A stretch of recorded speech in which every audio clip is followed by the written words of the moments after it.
Comment important, mais le plus important, le message, c'est que Mamomi n'a pas mangala, ils ont la lia, ils ont la Z, ils ont tout au sein de la au bête à caillou, une femme de ménage, ou à la maison de retraite, tu gagnes bien ta vie, paie 300 balles, paie 200 euros, on a ça, paie 100 euros, tu bois maman, tu peux tout que la fille de l'Ouest, parce que c'est la baronté.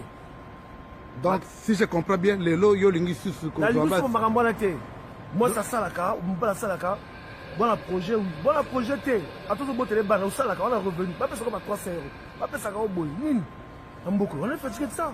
Vous êtes fatigué? Je suis fatigué de ça. Voilà pourquoi tu vois la plupart des jeunes de l'Afrique sont tellement qui Afrique de l'Ouest. Moi, je fais partie de ces personnes. Parce qu'à chaque fois, tu vas avoir ça. Pesanga boy. La lobby, hein.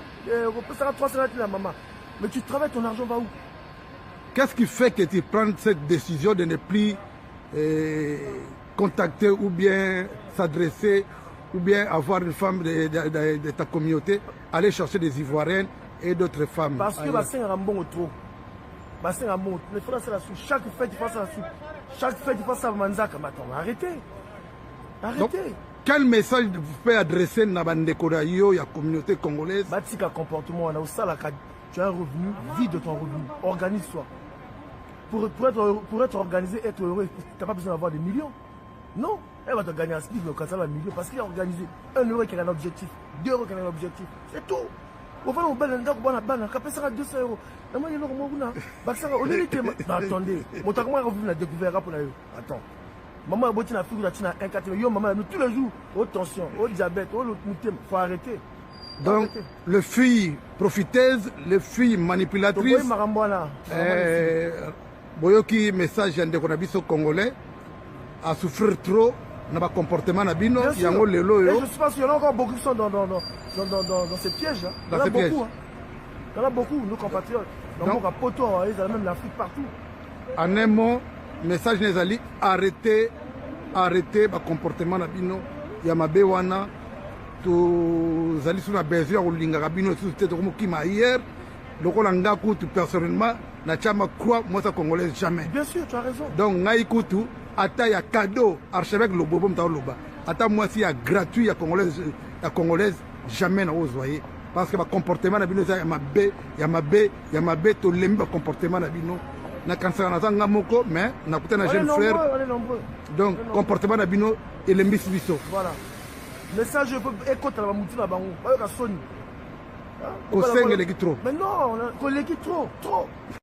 Zéro fainéant, zéro fainéant. Je suis ce soir avec un compatriote.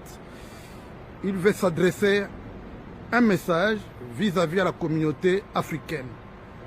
Mais si vous appelez comment s'il vous plaît?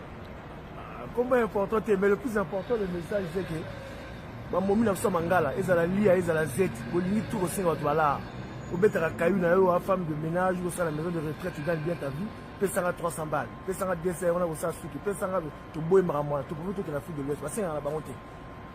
Donc, si je comprends bien, les lots, yo lingi sous ce la lingi sous marambona te.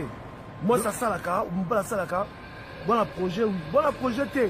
À tout le monde, les bannes, au salaka, on a revenu, pas parce qu'on a 300 euros, pas parce qu'on a boy, on est fatigué de ça.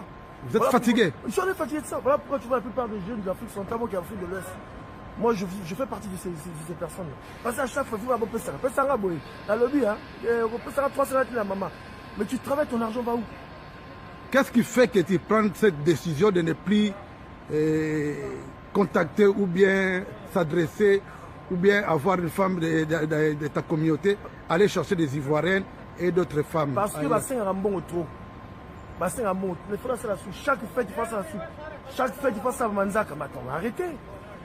Arrêtez. Donc, quel message vous pouvez adresser à la communauté congolaise? Batika comportement, on a aussi tu as un revenu, vis de ton revenu, organise-toi.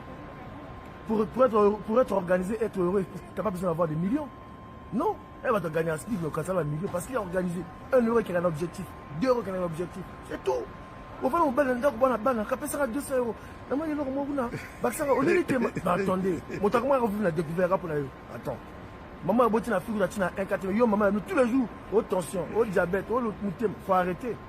Donc, les filles profiteuses, les filles manipulatrices, boyoki message de konabiso congolais à souffrir trop dans le comportement nabino, yango lelo yo. Je pense qu'il y en a encore beaucoup qui sont dans ces pièges. Il y en a beaucoup. Il Il y en a beaucoup, nos compatriotes. Donc, à Poto, ils ont même l'Afrique partout. En un mot, message Nezali, arrêtez le comportement de Bino. Il y a ma béwana. Tu as sur la besoin de l'Inga Bino, tu as hier. Donc, on a personnellement, la chama croix, moi, ça congolaise jamais. Bien sûr, tu as raison. Donc, Naïkoutou, ata ya cadeau, archevêque Lobobo, Mtaoloba. Ata moi, si y a gratuit, il y a congolaise, jamais n'a osé. Parce que le comportement de Bino, il y a ma bé, tu l'aimes le comportement de Bino. Na kansa na zanga moko, mais na kuta na jeune frère. On est nombreux. Donc, comportement de Bino, il est mis biso. Voilà. Message, je peux écouter la moutou là-bas. Pas de Sony. Au sein de l'équipe trop. Mais non, on a trop.